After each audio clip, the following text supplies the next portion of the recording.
Hi guys, welcome back to the channel. Episode 2.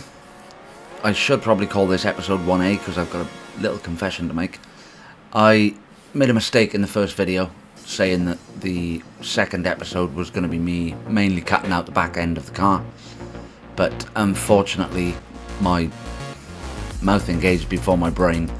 I can't actually cut anything out until I start getting the roll cage made, because the Metro is all integral, meaning every panel is dependent on the next for its strength. If I cut all of these panels out, the back end is going to flop around like a bit of blancmange on a plate.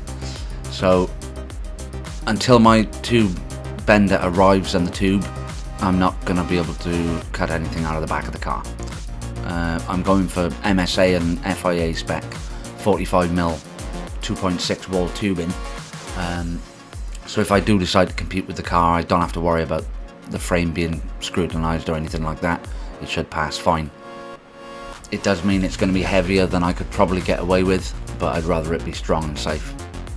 So what I thought I would do in this episode is just run you through how I'm getting the engine to mate up to the gearbox. This is the engine I've got. I believe it came out of a 2003 Mondeo ST220. Also found in Jaguars and Mazdas, and some of you probably already know it was used in the Noble M400 with 2 turbochargers. So this is the input shaft on the 01E gearbox I have. This was out of a 6-speed Audi A6 TDI. Very strong gearbox. A lot of people use them for V8 conversions where they throw in torque through them and they never really give a problem. So it's probably about the best gearbox I could use for the car. Now unfortunately nobody that I know of makes an adapter plate to go from this gearbox to a Mondeo engine, so I've got to make one myself. The hardest part of this is getting the input shaft of the gearbox to mate up exactly in the right position in the centre of the spigot of the flywheel to make sure it's dead in line with the crankshaft. Otherwise you get a lot of wobble and side loading of the input shaft bearing, and in turn the gears, and this will destroy a gearbox really quickly.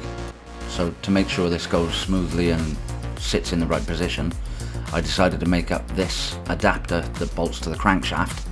The outer diameter here is the same size as the crank, and the inner diameter is exactly the same size as the splines on the input shaft of the gearbox. Making it out of a chunky piece of aluminium like this makes sure that it doesn't move when I mount the gearbox to the engine to punch the holes into the adapter plate, so I know where to drill the holes for the gearbox and the engine to mount to.